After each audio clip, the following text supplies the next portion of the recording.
ഇപ്പോൾ സോഷ്യൽ മീഡിയയിലെ ട്രെൻഡിങ് ആയി നിൽക്കുന്ന ഒരാളാണ് സൂരജ് സന്തോഷ്. ഈ പേര് കേട്ട ചിലപ്പോൾ നിങ്ങൾക്ക് മനസ്സിലാകണമെന്നില്ല, പക്ഷേ ഗപ്പി എന്ന ചിത്രത്തിലെ തനിയെ മിഴികൾ തുളുമ്പിയോ എന്ന പാട്ട് കേൾക്കാത്ത ഒരു മലയാളിയും ഉണ്ടാകില്ല. ആ ശബ്ദത്തിന് ഉടമയാണ് സൂരജ് സന്തോഷ്.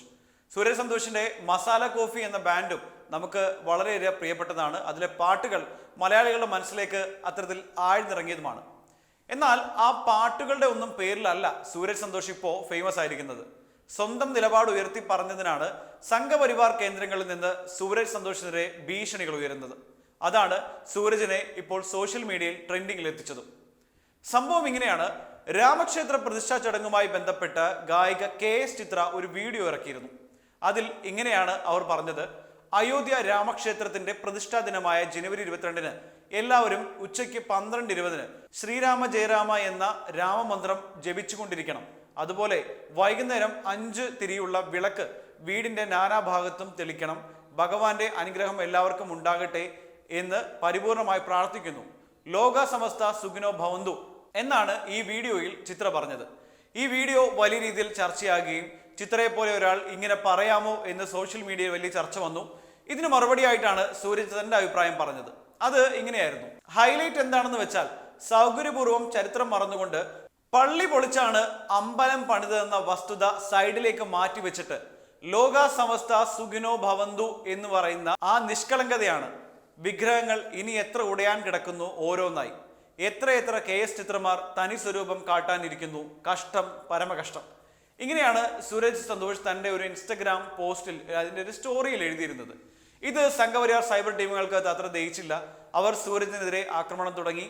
ഇല്ലാ കഥകൾ കുറെ പ്രചരിപ്പിച്ചു. ഇപ്പോൾ ഈ സൈബർ ആക്രമണങ്ങളെ പറ്റി സൂരജ് പറയുന്നത് ഇങ്ങനെയാണ്: ഭീഷണി മെസ്സേജുകൾക്ക് പുറമെ ഞാനൊരു PFI ചാരനാണെന്നും കൊലപാതക കേസിലെ പ്രതിയെ ഒളിപ്പിച്ചുവെന്നും ജനൻ TVയിൽ നിന്ന് അഡ്വാൻസ് വാങ്ങിയെന്നും പിന്നീട് അവർ തന്നെ പരിപാടി ക്യാൻസൽ ചെയ്തുവെന്നുമെല്ലാം പ്രചരിപ്പിക്കുന്നുണ്ട്. ഞാൻ അങ്ങനെ ഒരു തുക വാങ്ങിയിട്ടുമില്ല, പങ്കെടുത്തിട്ടുമില്ല, അത്തരമൊരു പ്രോഗ്രാമിൽ ഇനി പങ്കെടുക്കുകയുമില്ല. ഇത്തരത്തിൽ വ്യാജ വാർത്തകൾ എനിക്കെതിരെ പ്രചരിപ്പിക്കുന്നുണ്ട്. എൻ്റെ വീട്ടുകാരെ അടക്കം കേട്ടാൽ അറയ്ക്കുന്ന തെറി വിളിക്കുന്നുണ്ട്. ഞാൻ ഒന്നുകൂടി പറയുകയാണ്, ഞാൻ വിമർശിച്ചത് KS ചിത്രയുടെ സംഗീതത്തെയോ ആ വ്യക്തിയെയോ അല്ല, അവരുടെ നിലപാടിനെയാണ്. രണ്ടും തമ്മിൽ വളരെ വ്യത്യാസമുണ്ട് എന്നാണ് സൂരജ് തന്നെ പറയുന്നത്. അതിനൊപ്പം തന്നെ ജനങ്ങളുടെ പിന്തുണയ്ക്ക് വേണ്ടിയല്ല ഞാൻ ഒരിക്കലും ചിത്രയെ വിമർശിച്ചത്. കോടതിയുടെ നിരീക്ഷണത്തിൽ പോലും പള്ളി പൊളിച്ചത് തെറ്റാണെന്ന് പറയുന്നുണ്ട്. ചിത്ര അടക്കമുള്ളവരെ വിശ്വാസത്തെയോ ഭക്തിയോ ഇവിടെ ആരും കുറ്റം പറഞ്ഞിട്ടില്ല. രാമക്ഷേത്രത്തിന്റെ പ്രതിഷ്ഠയിൽ താല്പര്യമുള്ളവർക്ക് വിളക്ക് കത്തിക്കാനും നാമം ജപിക്കാനും പറയുന്നതിൽ പ്രശ്നമില്ല. പക്ഷേ എല്ലാവരും അത് ചെയ്യണമെന്ന് പറയുമ്പോഴാണ് പ്രശ്നം. എൻ്റെ കരിയറിനെ ഈ ഒരു വിമർശനം ബാധിക്കുമോ എന്നൊന്നും എനിക്കറിയില്ല. പക്ഷേ ഇത്തരമൊരു വിമർശനം നടത്തിയത് കരിയറിനെ ബാധിക്കുകയാണെങ്കിൽ അങ്ങ് ബാധിക്കട്ടെ എന്ന് തന്നെയാണ് എനിക്ക് പറയാനുള്ളത്. സഹമനുഷ്യർക്കെതിരായ ചിന്തകളോ ആശയങ്ങളോ പലപ്പോഴും നമ്മുടെ നാട്ടിലെ കലാകാരന്മാർ പറയാറുണ്ടായിരുന്നില്ല. പക്ഷേ കഴിഞ്ഞ കുറച്ചു കാലമായി ഭക്തിയുടെയും വിശ്വാസത്തിന്റെയും മറപറ്റി വിദ്വേഷ രാഷ്ട്രീയം പ്രചരിപ്പിക്കാൻ പലരും തയ്യാറായി മുന്നോട്ട് വരുന്നുണ്ട്. അത് എതിർക്കപ്പെടേണ്ടതാണ്. എനിക്ക് രാഷ്ട്രീയമില്ലെന്ന് പലരും പറയാറുണ്ട്. പക്ഷേ കക്ഷി രാഷ്ട്രീയത്തിന് അപ്പുറമായി നമ്മളുടെ നിലപാടുകളും അഭിപ്രായങ്ങളുമാണ് നമ്മുടെ രാഷ്ട്രീയം. അപ്പോൾ അതിൽ എതിർക്കേണ്ട രാഷ്ട്രീയമുണ്ടെങ്കിൽ എതിർക്കപ്പെടുക തന്നെ ചെയ്യണം എന്നാണ് സൂരജ് തന്റെ നിലപാടായി പ്രഖ്യാപിച്ചിരിക്കുന്നത്. സൂരജിന്റെ ഈ വാക്കുകളിൽ നിന്ന് നമ്മൾ വായിച്ചെടുക്കേണ്ട ചില കാര്യങ്ങളുണ്ട്. അതായത്, ഇന്നാട്ടിൽ ഒരു അഭിപ്രായം പറഞ്ഞാൽ അതിൻ്റെ പേരിൽ ഇല്ലാത്ത ആരോപണങ്ങൾ ഉന്നയിക്കുക, രാജ്യദ്രോഹിയാക്കുക, ചാരനാക്കുക, അവനെ കുറ്റക്കാരനാക്കുക എന്നടക്കമുള്ള നടപടികളാണ് സംഘപരിവാറിന്റെ ഭാഗത്തുനിന്ന് എപ്പോഴും ഉണ്ടായിക്കൊണ്ടിരിക്കുന്നത്. അതിന്റെ മറ്റൊരു ഇര മാത്രമാണ് സൂരജ് സന്തോഷ്.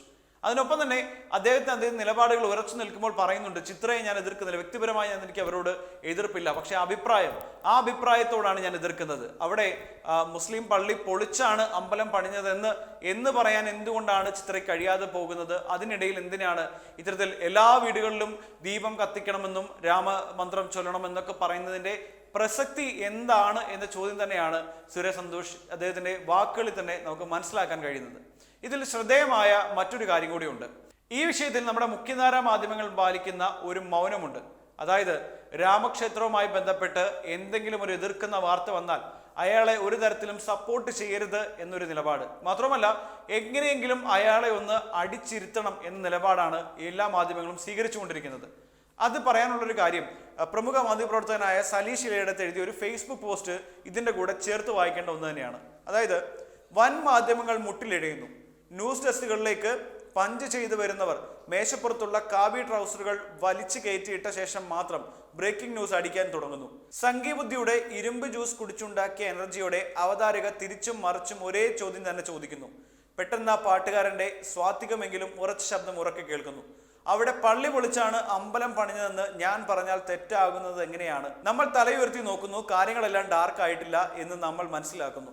മതതീവ്രവാദികൾ ബാബറി പള്ളി പൊളിക്കുന്ന കാലത്ത് 4 വയസ്സ് മാത്രമുണ്ടായിരുന്ന ആ ചെറുപ്പക്കാരൻ അവരുടെ ഈ അമിത അധികാര പ്രയോഗത്തിന്റെ കാലത്ത് പ്രകടിപ്പിക്കുന്ന ധീരത നമ്മുടെ ഉള്ളു നിറയ്ക്കുന്നു. ചില കാലങ്ങളിൽ ഒരാൾ സംസാരിക്കുന്നത് എല്ലാവർക്കും വേണ്ടിയുള്ളതായിട്ട് മാറുമെന്നും അതാണ് സൂരജ് ഇപ്പോൾ ചെയ്തുകൊണ്ടിരിക്കുന്നതെന്നും മനസ്സിലാക്കിയിട്ട് നമ്മൾ സൂരജിനോട് വലിയ ആദരവ് എഴുന്നേറ്റ് നിന്ന് അറിയിക്കുന്നു. ഇനി അങ്ങോട്ടുള്ള വഴിയിലെ മുള്ളുകൾ താങ്കളെ സ്പർശിക്കാതെ പോകട്ടെ എന്നാണ് സനീഷ് ഇളയെടുത്ത് ഇതിനെപ്പറ്റി എഴുതിയിരിക്കുന്നത്. അതായത് സൂരജിനെ ആക്രമിക്കാൻ, ഇല്ലെങ്കിൽ സൂരജ് പറഞ്ഞ ആ ഒരു സ്റ്റേറ്റ്മെന്റ് അതിനെ എങ്ങനെയെങ്കിലും ഒന്ന് മറച്ചു വെക്കാനുള്ള ശ്രമങ്ങളാണ് നടന്നുകൊണ്ടിരിക്കുന്നത്. KS ചിത്രയുടെ അഭിപ്രായത്തെയോ സൂരജിന്റെ അഭിപ്രായത്തെയോ ഒന്നുമല്ല പ്രശ്നം.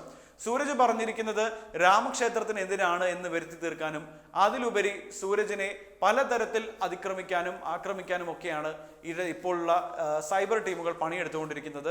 അതിന്റെ ഭാഗമായി ചില മൗനങ്ങൾ നമ്മുടെ മുഖ്യധാര മാധ്യമങ്ങളും വഹിക്കുന്നു എന്നേ പറയാനുള്ളൂ. എന്തായാലും സൂരജിന് ഐക്യദാർഢ്യം കൂടി വരികയാണ്. സൂരജ് തന്റെ നിലപാടിൽ ഉറച്ചു നിൽക്കുന്നു. പറയാനുള്ളത് എവിടെയായാലും മുഖം നോക്കാതെ പറയും എന്ന നിലപാടിനാണ് സൂരജിന് ഇപ്പോൾ കൈയടി കിട്ടിക്കൊണ്ടിരിക്കുന്നത്. സംഘപരിവാറിന്റെ ഇത്തരത്തിലുള്ള സൈബർ ആക്രമണങ്ങളെ സൂരജ് ഒരിക്കലും ഭയക്കുന്നില്ല എന്ന് വേണം കരുതാൻ.